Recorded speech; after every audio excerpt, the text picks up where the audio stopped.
જસદણના વિનગર ગામે ખેડૂતોનો વિરોધ નર્મદા નીરની પાણીની પાઇપલાઇન ખેતરમાં નવી નાખવાને લઈને ખેડૂતોનો વિરોધ છે। મોટી સંખ્યામાં ખેડૂતોનો વિરોધ જોવા મળ્યો છે। ખેડૂતોએ ચણા, જીરું, ઘઉં સહિતના શિયાળુ પાકનું વાવેતર કર્યું છે। ઊભા પાકમાં જેસીબી ચલાવવામાં આવે તો 1000 વીઘાથી પણ વધુ ખેતરોમાં રહેલા પાકને નુકસાની થશે। ખેતરમાં પાણીની પાઇપલાઇન નાખવા બાબતે ખેડૂતોને નોટિસ પણ નથી આપવામાં આવી। વિરોધ થતાં જ આટકોટ પોલીસ ઘટનાસ્થળે પહોંચી છે। પાણીની પાઇપલાઇન રોડ ઉપર નાખવામાં આવે તેવી ખેડૂતોની માંગ ઉઠી છે। ખેડૂતોના ખેતર ખાલી હોય ત્યારે પાઇપલાઇન નાખવામાં આવે તેવી માંગ કરવામાં આવી છે। મોટી સંખ્યામાં ખેડૂતોએ વિરોધ કર્યો હતો। જે કેસની ગુજરાતી સાથે કરશન બામટા, આટકોટ। હવે નુકસાનીમાં તો અત્યારે જે પાક વાવ્યા એ બધામાં નુકસાની થાય, એટલે ઘણી બધી નુકસાની કહેવાય। આમાં વચ્ચે કદાચ પાઇપલાઇન નાખે ને તો એવું બને બે સાઈડના પાક પણ જાય। અને ભૂતકાળમાં જે આ લોકોએ વળતર આપ્યું છે એ વળતર જેટલા ભાગનો ઉપયોગ થયો એટલું જ આપ્યું હોય, પણ બે ખેતરની બે સાઈડમાં જે વચ્ચે પાઇપ નાખે બે સાઈડમાં જે નુકસાની થાય એનું વળતર તો હોય નહીં।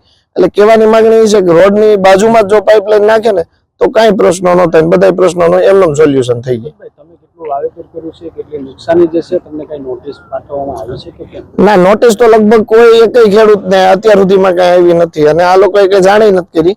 બીજું એક એજન્સી વાળાનું જે કઈ કામ હોય આમ તો સારું કામ કહેવાય, નર્મદાનું પાણી પહોંચાડી, પણ કહેવાનો મતલબ એટલો છે કે આ કામ જો ઉનાળામાં થાય, પાકો ન હોય ત્યારે થાય, અથવા તો એવા ટાઈમે કરે ને કે જેમાં ખેડૂતોને નુકસાની ન થાય। પાઇપલાઇન હકાલવી જોઈએ, પણ જે યોગ્ય નિયમ છે એ મુજબ હકાલે ને તો કોઈ ખેડૂતોને વાંધો ન આવે, ઘર્ષણમાં ન ઉતરવું પડે। અને અગાઉ પણ જે વળતર આપ્યા છે એમાં અમુકના ચેક ન થાય, અમુકના પૈસા ન થાય, એવા ઘણા બધા પ્રશ્નો।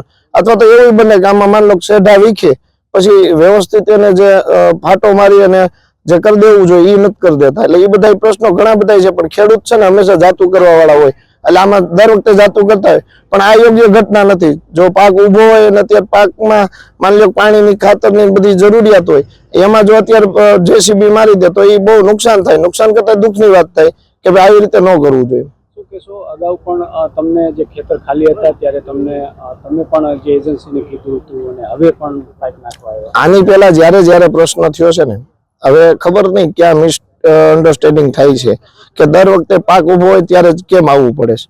ઉનાળો આમ ગણો એટલે ફેબ્રુઆરી, માર્ચ અને એપ્રિલ મહિનામાં ખેતર લગભગ મોસ્ટ ઓફ ખાલી હોય છે। જો ત્યારે પાઇપલાઇન નકાલે તો કાંઈ પ્રશ્ન નથી। ખેડૂતો હંમેશા મદદ કરવા વાળા છે, એટલે એ એટલો ટેકો તો આપે। અને આ રોડની પેરેલલ આવેલું છે, રોડની બાજુમાં આવેલો છે તો કોઈને કાંઈ પ્રશ્ન નથી। એટલે કહેવાનો મતલબ નથી ચૂકવવું પડે। અમારે 1 રૂપિયો જોતો નથી। ખેડૂતો કોઈ દિવસ લેવામાં માનતા નથી, દેવામાં માને છે। એટલે 1 રૂપિયો કોઈ જોતો નથી। રોડની જો બાજુમાં હાલે તો અમે અહીંથી પૂરતી મદદ થાય એટલે મદદ કરશું। બધા ખેડૂતો બધા ભેગા છે અને એજન્સીને અગાઉ એજન્સીને કહેવાય ગયું છે કે ભાઈ જે કઈ જરૂરિયાત હોય ને એ તમને અમે પૂરી પાડશું। માની લો પાણીની જરૂરિયાત હોય કે બેહવાની જરૂરિયાત હોય, બીજી ત્રીજી જે કઈ જરૂરિયાત હોય, પણ કહેવાનો મારો મતલબ એટલો જ છે કે ઉનાળાના ટાઈમે હકાલવી જોઈએ, અથવા તો અત્યારે જો એને એટલી બધી ઇમરજન્સી હોય જ તો રોડની બાજુમાં હકાલવી જોઈએ, જેથી કરી કોઈનો કઈ પ્રશ્ન ન થાય, નો ઘર્ષણમાં ઉતરવું પડે, નો તંત્રને કઈ કહેવું પડે, નો એજન્સી વાળાને કઈ કહેવું। રમેશભાઈ જીવનભાઈ સાવલી। તમારા જે ખેતરમાં પાણીની પાઇપલાઇન રાખવાનો વિરોધ કરવામાં આવ્યો છે, શું કહેશો? એમાં હજી તો મેં લીધું છે આ ખેતર, અને એમાં બિન ખેતી કરવાની છે, અને એમાંથી આડી પાઇપ નાખે સમોસા ટાઈપના 2 ફાડિયા કરવા એ રાજી છે, અને રોડની પેરેલમાં હાલે મેં છે તો આકવી નથી। વાવેતર શું કર્યું? વાવેતર ચણાનું છે, 2.5 વીઘા જમીન છે। શું કહેશો, શું માંગણી છે? રોડની પેરેલમાં હાકે છે, બસ એ જ માંગણી છે।